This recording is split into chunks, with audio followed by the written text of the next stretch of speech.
আবারও যদি বিএনপিকে ক্ষমতায় বসানো হয় তাহলে এদেশের মানুষ আবারও আন্দোলন শুরু করবে, কিন্তু শান্তি পাবে না। ইসলামী আন্দোলন বাংলাদেশ মনে করে ব্যাপারটি এরকম হলো, যেরকম কোন এক ব্যক্তি হোটেলে গেছে খাওয়ার জন্য, ডাইলের মধ্যে দেখে এক আমের বাড়া চুষতেছে, কিন্তু চুকা নাই, মিষ্টিও নাই, কষও নাই। কিরে ভাই, আমের বাড়ার মধ্যে চুকা মিষ্টি কিছুই নাই যে? বলে আপনার চোষার আগে অনেক জনই চুষছে, যতবার চোষা হয়েছে আবার ডাইলের মধ্যে ফেলে দিয়েছে। একই আমের বাড়া কতক্ষণ আর চুকাই থাকবে, মিষ্টিও থাকবে? যেমন একই আমের বাড়ার মধ্যে বারবার চুষলে মিষ্টিও থাকে না, কষও থাকে না, রসও থাকে না।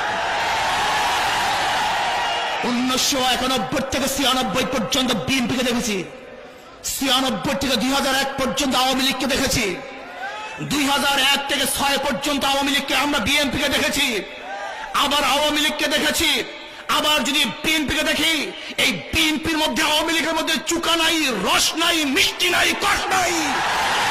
এদেরকে ক্ষমতায় বসানো মানুষ শান্তি পাবে না, বরং এদেরকে পরিবর্তন করে ইসলামকে ক্ষমতায় বসাতে হবে। কত সত্য না মিথ্যা? দেখবেন সবাই ধোঁকাবাজ, প্রত্যেকের পুটিকের মধ্যে ধোঁকা আছে, প্রত্যেকের পুটিক গরিবের সাথে সম্পৃক্ত। নাঙ্গল কাদের সাথে সম্পৃক্ত? গরিবের সাথে সম্পৃক্ত। কিন্তু যারা নাঙ্গল মাকড়া নিয়ে নির্বাচন করে, হয়তো কোনোদিন একদিনও সে নাঙ্গল ধরেও নাই।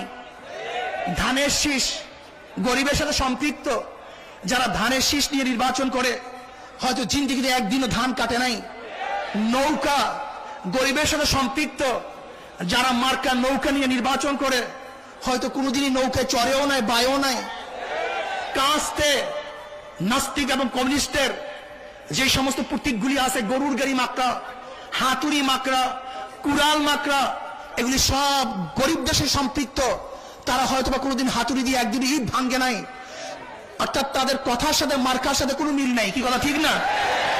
মার্কা নিছে গরিবের, পেটে লাথি মারে গরিবের। কিন্তু ইসলামী আন্দোলন বাংলাদেশের এমন এক মার্কা, যার মার্কার সাথে, কথার সাথে, কাজের সাথে মিল আছে কি নাই? সবার সাথে সম্পৃক্ত, বড়কের সাথে সম্পৃক্ত, গরিবের সাথে সম্পৃক্ত, আপামার জনসাধারণের সাথে এই পাখা মার্কার সাথে সম্পৃক্ত আছে। কাজে আসুন আমরা শান্তির প্রতীক পাখা মার্কায় আগামী নির্বাচন করব, এককভাবে নির্বাচন করব। দল পরিবর্তনের মাধ্যমে, দেশ পরিবর্তনের মাধ্যমে, কোন নেতা পরিবর্তনের মাধ্যমে শান্তি আসতে পারে না। যতক্ষণ পর্যন্ত ইসলাম এবং মানবতা দরদি কোন নেতার পরিবর্তন না আসবে, ততদিন পর্যন্ত দেশে শান্তি আসতে পারে না। আসুন